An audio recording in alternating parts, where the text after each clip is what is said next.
Hey everybody, and welcome to this video on fixed income securities. If you're aspiring to get into the dazzling world of high finance and different markets, are you keen to join a hedge fund, or are you just curious about bond markets, interest rates and yields? Then definitely listen into this video on fixed income securities.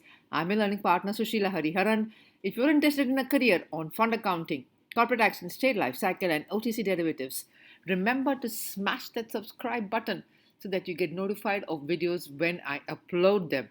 Also, remember to participate in the quizzes that I frequently upload on the community page of my YouTube channel so that we increase the engagement and curiosity by learning new stuff every day. Fixed income securities could be called bonds or debentures in different parts of the world. Mostly in the European markets and in the United States markets, they're called as bonds. A bond is a contractual obligation. So it's a legal document, okay? And there can be no default of a legal document. To pay coupon payments on time, on predetermined dates, and to repay the principal on maturity. So, unlike equity capital, which is a participative capital, bonds are contractual obligations. They are not participative capital. The relationship between a bond issuer and a bond investor is that of a lender and a borrower. The issuer is the borrower, and therefore, all bonds are structured like IOU. These are promissory notes that are issued by the issuer as an acknowledgement of the debt that they have undertaken. The investors are the lenders, and they're the ones who have capital to be deployed in various bonds across different maturities and credit ratings. The issuer could be the government, and if the issuer is a government or the federal government in this case, it would be called as a T bond, the T standing for Treasury. In Asia, in markets of UK and India, they're called as GSEC, G standing for Government Security. This means that the government has issued the bond, implies that the government has borrowed money through these bonds. Okay?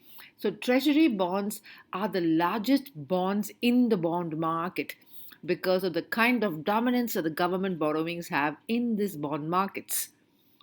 Corporate bonds are bonds that are issued by different companies to meet their medium term and long term working capital as well as project finance requirements. Corporate bonds are different from government bonds because of different characteristics like seniority, like credit ratings, and other factors. The document signed between the issuer and the investor articulating the terms and conditions of the bond issuance is called as the indenture. The indenture is an agreement between the issuer and the investor detailing out the terms and the conditions of the bond issuance, and it therefore contains affirmative covenants. These are the covenants or the restrictions or the conditions that the issuer has placed that they can do as long as the bond is in place. The indenture may also contain restrictive covenants, covenants that do not allow the borrower, that is the issuer, to do many things as long as the bond issuance is still in outstanding debt. Restrictive covenants could include that the lender's permission is required to raise any additional capital after the bond issuance. So, the restrictive covenants aim to restrict the behavior of the borrower as far as investing, as far as raising capital, as far as investing capital is concerned. What about priority? Every bond is categorized in terms of the priority stack of the payouts.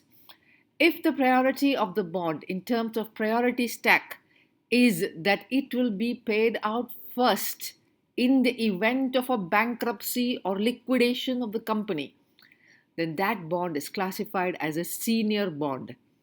Most often, bonds that are issued against collateral are called as senior bonds, and these bonds, therefore, have to be paid out first if the company goes into liquidation. Once the assets of the company are sold out and all the obligations of the senior debt holders are met, then subordinated bonds holders are paid out. Subordinated bondholders have the secondary priority in the priority claim stack. The subordinated bondholders will therefore be paid only after senior bondholders have been paid completely and fully all their owed funds.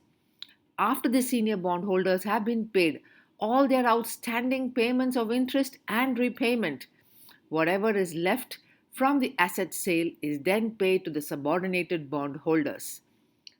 In common parlance, senior bonds are also called as secured debt. Subordinated bonds are also called as unsecured debt. As secured debt has got more collateral and more security, it's but natural that senior bondholders will be paid out first as compared to subordinated bondholders. What about the maturity parameter? If we define the maturity parameter as the parameter of time to maturity, then bonds can be classified as short term bonds. These are bonds that mature between 1 to 3 years. Anyways, anything less than 1 year is a treasury bill or a commercial paper, and that classifies as money market instruments. So, therefore, short term bonds are those bonds that mature between 1 to 3 years. Medium term bonds are also called as notes, NOTES, notes, and they mature anywhere between 3 to 5 years. Anything beyond 5 years is called as a long term bond, and bonds that do not have a repayment date are called as perpetual bonds, bonds that go right up into perpetuity. In market lingo, they are called as perps. It's very important to understand the maturity profile of the bonds because in bond pricing, every aspect of coupon payment is determined by the maturity of the bond. In a market economy where the yield curve is perfect, that is, low interest rates for short term, higher interest rates for long term, short term bonds will be priced lower than long term bonds. But that would happen only if the yield curve is the right yield curve, is a proper yield curve and not an inverted or a humped yield curve. What about the coupon payments? A bond can be issued as a coupon bearing security.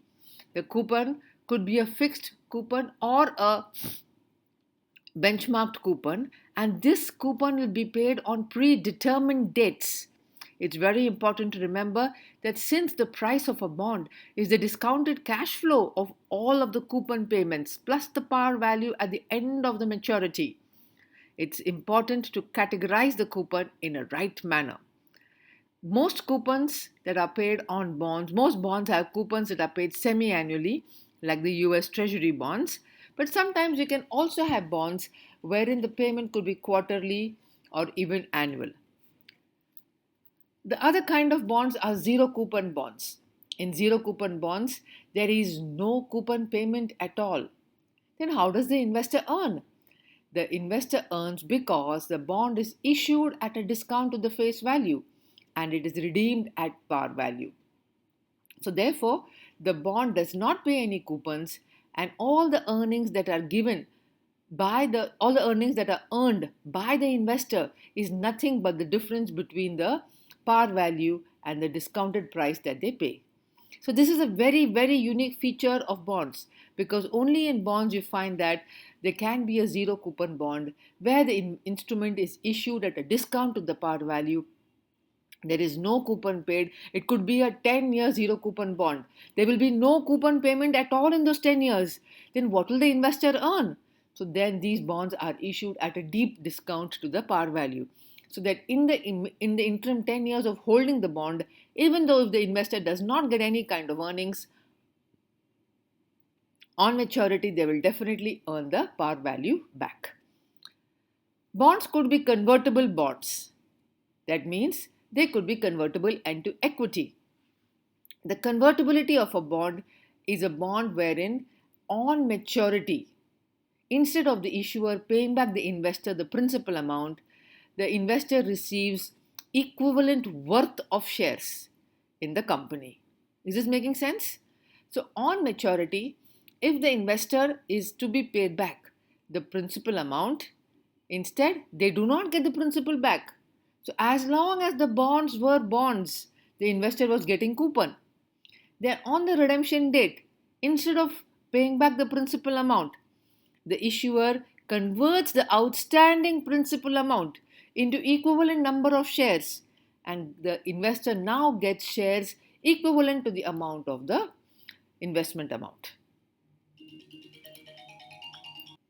If, on the other hand, it's a non convertible bond, then the bond will not be converted into equity and the bond will be repaid back. The entire principal amount will be repaid back through funds back from the investor, back from the issuer to the investor. So, this convertibility option of the bond will be known to the issuer and the investor at the time of signing the indenture, and the indenture will contain the convertibility option of the bond. If the bond provides for a redemption that takes place before the pre decided maturity date, it is called as an early redemption. In an early redemption, that is a callable bond, the issuer has the option to call the bond before the due date. This will happen when interest rates are declining and the issuer is able to refinance the existing debts at much lower costs. So, callable bonds have a call date that is before the predetermined maturity date, and the callable bonds will therefore be exercised by the investor, by the issuer, in a declining interest rate environment on any date before the maturity date. If, on the other hand, the bond can be redeemed before maturity, at the instance of the investor, it is called as a puttable bond. A puttable bond is a bond where investors come together and force for an early redemption of the bond by the issuer. So, callable bonds and puttable bonds are bond options that are there which provide for an early redemption of the bond before the due date. The currency of the bond also plays an important part of a bond issuance. If the bond is issued in the same currency in which it is traded, it is called as a domestic bond. If, on the other hand, it is issued in a currency that is different than where it is traded, it is called as a euro bond. Typically, for example, dollar denominated bonds traded in London are called as euro bonds. And then finally, bond ratings are the most important aspect of assessment of the credit worthiness of the borrower. This assessment is important because the borrower can then be charged with different coupon rates depending upon the credit risk that the borrower has. The bonds can be classified into two categories: investment grade bonds and speculative grade bonds. Investment grade bonds are those bonds which have a credit rating right up to triple B, and these are very high quality bonds. Such high quality bonds mean that the issuer has got ratings of AAA, AA, A, and triple B. If, on the other hand, the bond has got a credit rating which is less than triple B, such as double B, B, and even C, such a bond is called as a speculative grade bond. A speculative grade bond is a bond wherein the issuer does not have a very good credit risk and hence will be forced to pay a higher coupon than the investment grade bond. And finally, junk bonds. Junk bonds are the bonds which are already defaulted and those are classified as D rated bonds. If you like the content in this video, please subscribe to my YouTube channel where I provide content centric, research focused topics on fund accounting, corporate actions, trade life cycle, and OTC derivatives. Thank you so much.